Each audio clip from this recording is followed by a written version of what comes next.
Dito! Down sa falls and we're gonna pay some entrance. Hindi ko alam kung magkano pero meron. Wait lang. Ano? Maddela Yan, Maddela waterfalls. Maddela, oh. Trans. So, dala, adult 30, children 20. Nag-vlog dyan, chocks. Tapos may payment yung cottage na 100. So, yan. Ito yung entrance.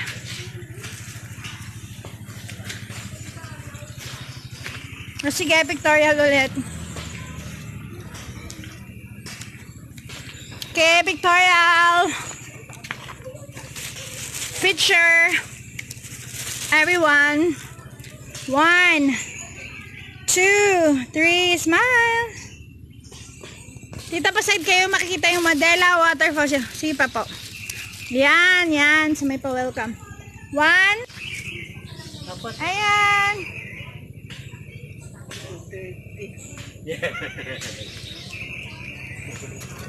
Antay lang natin. Huwag na tayo mag-shade. Hindi naman masyadong mainit. So hindi naman masyadong kupulubot yung mga anis-anis ko dyan. So ayan, ganda. Ganda. Kaya pwede dito na summer. Oo, dito. Ano to, benta to pag summer eh. Kasi Oo na ako kasi dito yung ano ko eh. Ayan na. Hindi ko kayo pinipicturean na. Hello! Mag-hi kayo sa mga taga. Shout out po sa mga taga Mindanao. Sa aking mga pinsan doon. And everyone.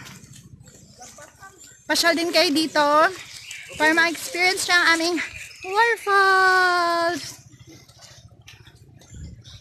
Yan, so papakyat kami. Okay, pakyat.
mag-picture taking ulit sila.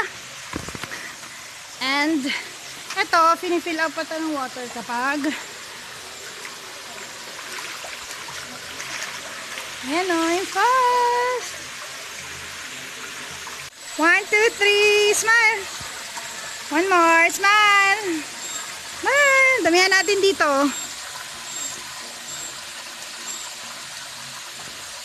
Ganda. Ayan yung falls namin.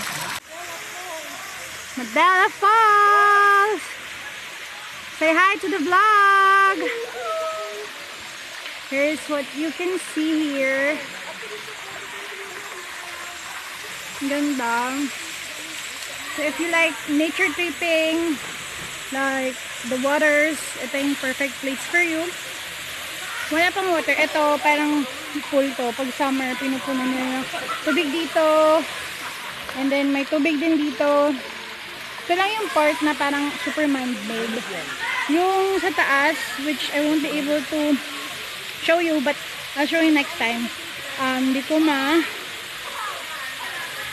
Di ko mapapakita just because may kasama kong mga senior. Kaya kawawa din naman sila kung pipilitin kong umakyat. Hanggang dito lang tayo sa level 1. And that's it. Ayan, so paalis na kami. Pababa na kami ulit. So hindi na talaga kami nakakaakyat dyan sa matataas na part. Pero ayan, so ito yung Maddela Falls. Yan. Imagine, for 20 pesos or 30 pesos, you experience nature, experience ganito ka-serene and calm na atmosphere. So, I'd recommend you to come. We'll be going to Landian after. So, that's it for this vlog. Bye!